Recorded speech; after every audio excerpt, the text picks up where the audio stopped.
Hi everyone, my name is Angela Hart and I'm a Communication, Culture, and Technology graduate student at Georgetown University. For the last year, I've been working my thesis project, Do Political Film Adaptations Affect Voter Knowledge? In order to test my hypothesis, I conducted focus groups and had people watch the film Recount. One element of my study is a content analysis of the film. Today I'm going to be talking about the representation of Katherine Harris. Throughout the film, I ended up wondering if she was a character or a caricature. Sadly, the film Recount does not have many female representations of workers from either party. There are a few women throughout the film, but they are not major characters.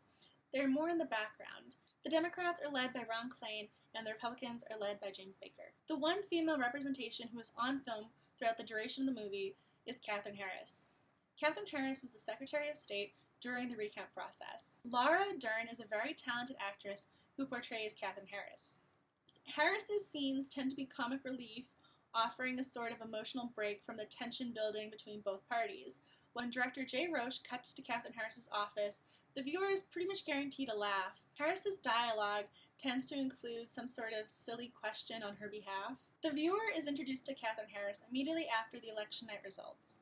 Katherine Harris is asleep in her bed, while every other character is running around curious as to what's going on. Ron Klain and all of his Democratic team members are around a conference room discussing how to go about the recount process. Jeb Bush is frantic in his office, phoning Katherine Harris, and a lot of Republicans are still in the governor's mansion trying to determine what course of action to take. Katherine Harris is asleep in her bed.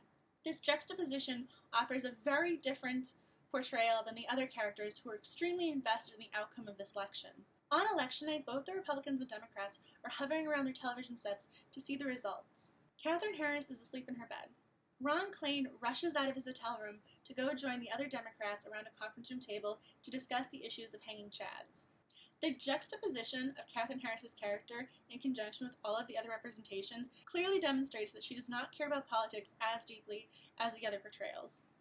Everyone else is running around trying to determine what to do, whereas she is soundly asleep in her bed. When the phone rings, she has clearly been asleep for hours, not knowing that Florida is pivotal in the election. Her characterization then comes across as if she's not as knowledgeable or not as caring as everyone else. This portrayal doesn't necessarily come across well to the viewer.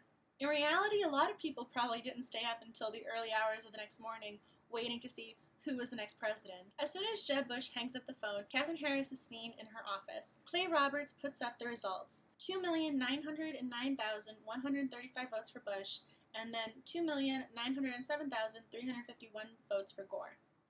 Katherine Harris then asks him the difference, and the fact that she either can't do that math or won't do that math is indicative to the viewer of probably a larger issue. Granted, a lot of people cannot do math in their head, but it was interesting to have that in her dialogue. It would be very simple to have another character ask, or simply have Clay Roberts draw a line and then write the difference at the bottom, but I found it interesting they felt compelled to include that in her dialogue. Throughout the film, Katherine Harris is constantly asking Max Stefanovich questions about the recount process. To be fair, this was a historical moment. There had never been an issue like this prior to this point in time. For her to have questions was not necessarily out of the ordinary, but how she asked the questions and how people responded to her was interesting. In the film, Katherine Harris comes across as very religious. In her office, there's a statue of praying hands coming together and a quote, "In God we trust," very large font hanging on her wall in a golden frame. Later, she quotes the Queen Esther story to Max Stefanovich. The manner in which this was presented to the audience was rather negative. Comparing herself to Queen Esther and that conversation made her come across as a little ignorant. Katherine Harris had to endure a lot of scrutiny during that time period. SNL was constantly making fun of her in skits. The news was commenting on her hair and makeup. Katherine Harris was under immense pressure. My focus group members commented on the portrayal as very humorous, wanting to see her scenes to laugh at her. They were not laughing with her, they were laughing at her. While her portrayal did break up the storyline and offer a different perspective, it did come across to the viewers as if she was unintelligent and she was being manipulated. Although her character is portrayed rather negatively in the film, prior to viewing Recount, only 19.4% of people knew who she was.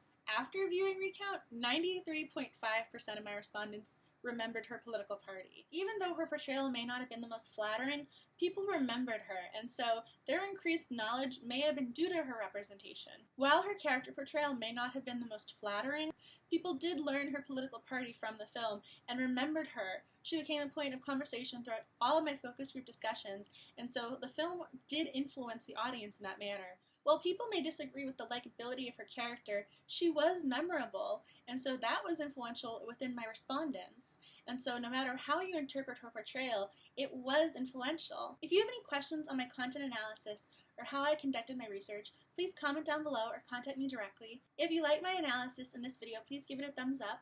I would really appreciate it. Thank you again for watching this film. If you have any questions, please let me know.